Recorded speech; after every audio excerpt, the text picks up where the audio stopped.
오늘은 숙종의 첫 번째 정비, 인경왕후 김씨에 대해 이야기해드리겠습니다. 그녀는 불과 19년이라는 짧은 생을 살았지만 조선 후기 정치사에 큰 영향을 미쳤습니다. 1661년 10월 25일 한성부에 한 아이가 태어났습니다. 이 아이가 바로 훗날 조선의 왕비가 될 김씨였습니다. 그녀의 아버지는 광성부원군 김만기, 어머니는 서원부부인 청주 한씨였습니다.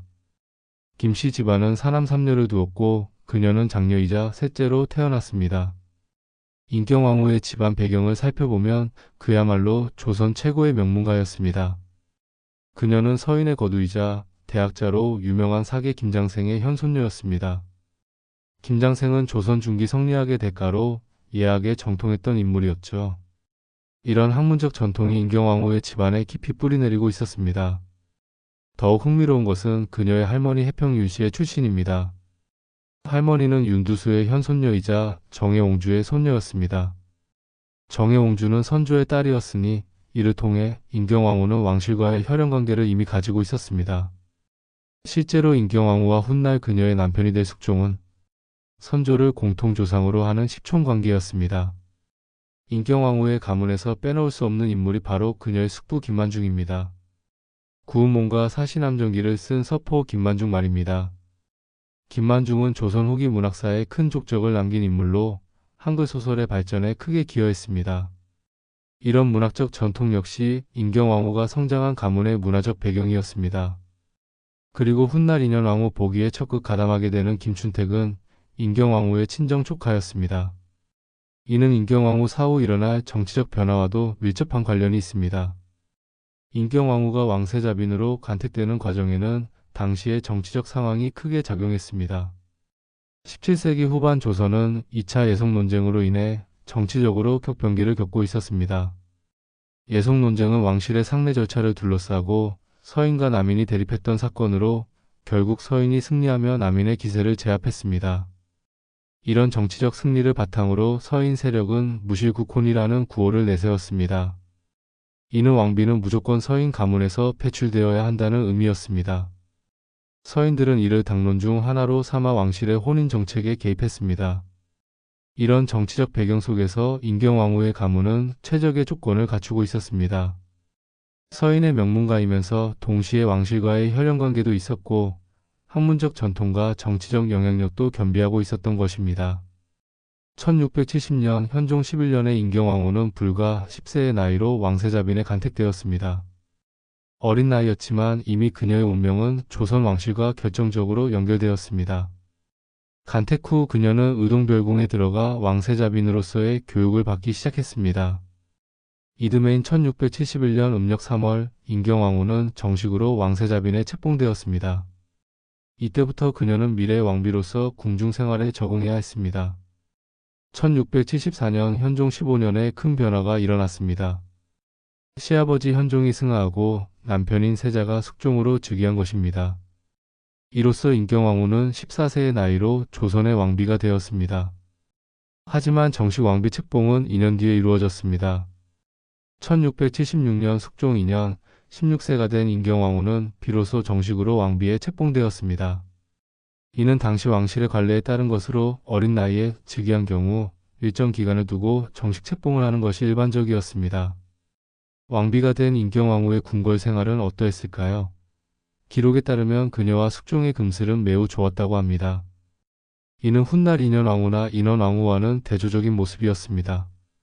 실록에서 인경왕후는 세자빈 시절부터 순종적이고 유약한 소위 지고지순한 성격으로 묘사됩니다. 이는 다른 왕비들이나 후궁인 숙빈 최씨조차 만만치 않은 성격으로 간접적으로나마 묘사된 것과는 대조적입니다.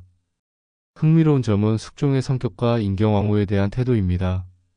숙종은 어머니 명성왕후와 적증조모 장렬왕후의 수렴청정이나 간섭을 거부하고 꺼릴 정도로 타고나게 성격이 강하고 주관이 분명한 인물이었습니다. 그런 숙종이 인경왕후 생전에는 후궁을 한 명도 들이지 않고 오직 정비인 인경왕후에게만 충실했습니다. 이는 꽤 의외인 일이었습니다. 조선의 왕들은 대개 여러 후궁을 두는 것이 일반적이었는데 숙종은 인경왕후가 살아있는 동안에는 그렇게 하지 않았던 것입니다. 이는 두 사람의 금슬이 얼마나 좋았는지를 보여주는 대목입니다. 하지만 인경왕후의 궁궐 생활이 모두 행복하지만은 않았습니다. 가장 큰 아픔은 자식을 잃는 슬픔이었습니다.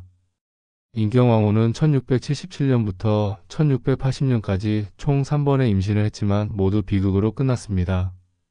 1677년 숙종 3년 인경왕후는 첫 번째 공주를 낳았습니다. 하지만 이 공주는 1678년 윤삼월에 조절했습니다. 불과 생후 10개월 남짓한 나이였습니다. 왕실의 첫 후손이었기에 그 슬픔은 더욱 컸을 것입니다.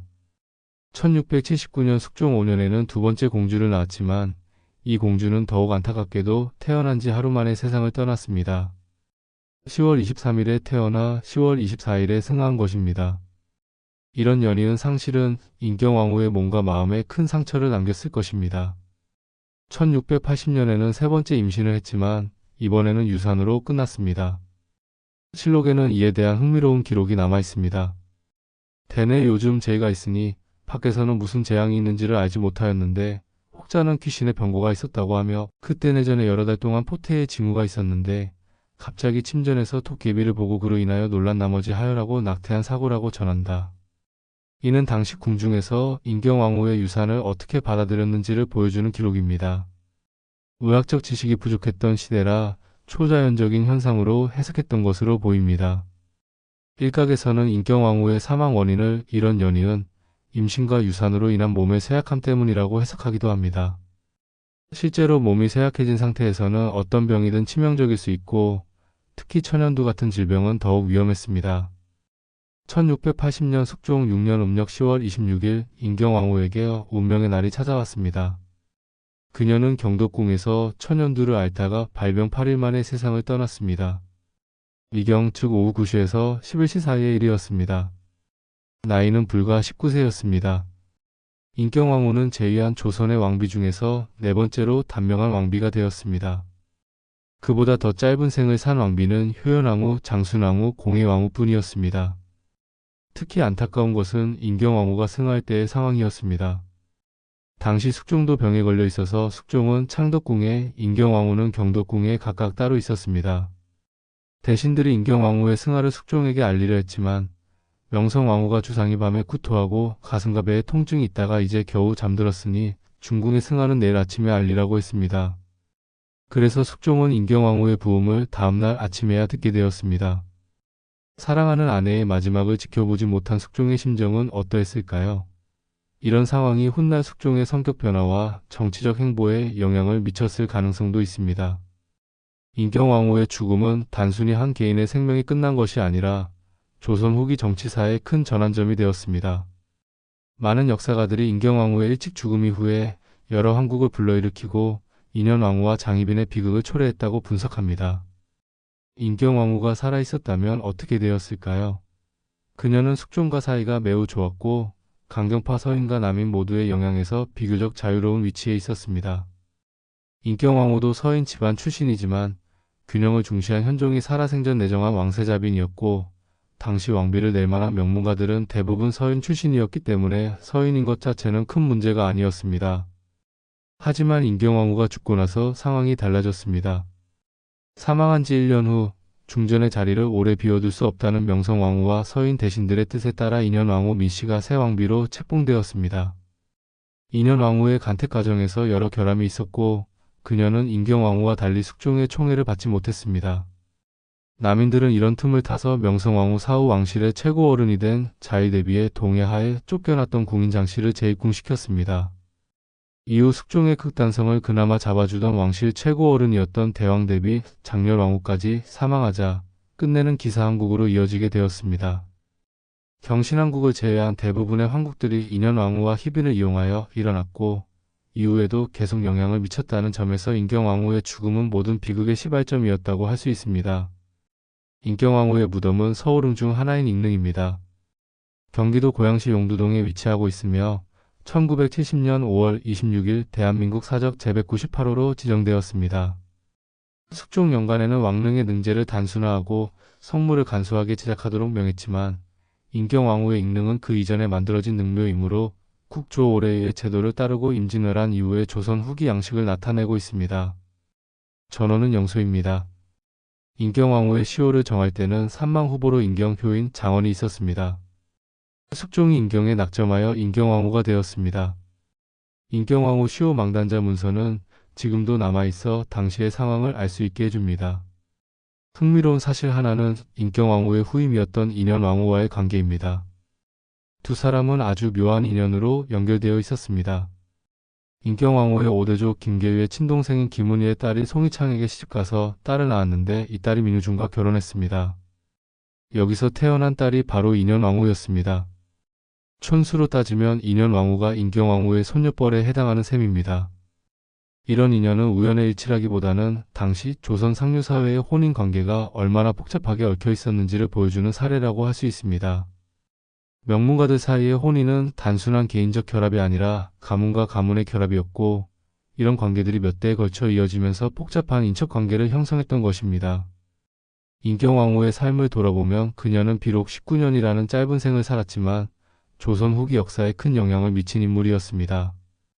그녀의 존재 자체가 숙종 초기 정치의 안정 요인이었고, 그녀의 부재가 이후 정치적 혼란의 원인이 되었다는 점에서 그 역사적 의미가 크다고 할 수 있습니다. 인경왕후는 전형적인 조선 시대 여성의 모습을 보여줍니다. 순종적이고 유약한 성격으로 묘사되지만 동시에 왕실의 정치적 균형을 유지하는 데 중요한 역할을 했습니다. 그녀가 강경파 서인과 남인 모두의 영향에서 비교적 자유로웠다는 점은 그녀의 정치적 감각과 지혜를 보여주는 것일 수도 있습니다. 또한 인경왕후와 숙종의 관계는 조선 왕실 부부관계의 이상적인 모델로 평가받기도 합니다. 숙종이 인경왕후 생전에는 후궁을 두지 않았다는 사실은 두 사람의 애정이 얼마나 깊었는지를 보여줍니다. 이는 정략 결혼이 일반적이었던 당시로서는 매우 드문 일이었습니다. 하지만 동시에 인경왕후의 삶은 조선시대 여성들이 겪어야 했던 현실의 어려움도 보여줍니다. 연이은 임신과 유산 그리고 자식들의 죽음은 그녀의 몸과 마음에 큰 상처를 남겼을 것입니다. 후사를 낳아야 한다는 압박감과 스트레스도 상당했을 것으로 추정됩니다. 인경왕후 김씨. 그녀는 조선 후기 역사의 전환점에 서 있었던 인물입니다. 만약 그녀가 더 오래 살았다면 조선 후기의 정치사는 어떻게 달라졌을까요? 경신왕국, 기사왕국, 갑술왕국으로 이어지는 일련의 정치적 혼란들이 과연 일어났을까요? 역사의 가정은 없다고 하지만 인경왕후의 삶과 죽음을 통해 우리는 한 개인의 존재가 역사의 흐름에 얼마나 큰 영향을 미칠 수 있는지를 알 수 있습니다. 그녀의 짧은 생은 끝났지만 그 여파는 조선 후기 전체를 관통하며 계속되었습니다. 오늘날 우리가 인경왕후를 기억하는 이유는 단순히 그녀가 왕비였기 때문만이 아닙니다. 그녀의 삶과 죽음을 통해 조선 후기 정치사의 복잡한 맥락을 이해할 수 있고 한 시대의 여성이 겪어야 했던 현실을 엿볼 수 있기 때문입니다. 인경왕후는 비록 19년이라는 짧은 생을 살았지만 그 짧은 생 속에 한 시대의 희노애락이 모두 담겨 있었습니다. 명문가의 딸로 태어나 조선의 왕비가 되었지만 자식을 잃는 슬픔을 겪어야 했고 결국 젊은 나이에 세상을 떠나야 했던 그녀의 삶은 오늘날 우리에게도 많은 생각거리를 던져줍니다. 경기도 고양시의 익릉에는 지금도 인경왕후가 잠들어 있습니다. 300년이 넘는 세월이 흘렀지만 그녀의 이야기는 여전히 우리에게 전해지고 있습니다. 조선 후기 역사의 한 페이지를 장식했던 인경왕후 그녀의 삶과 죽음은 오늘날에도 여전히 의미 있는 교훈을 주고 있습니다.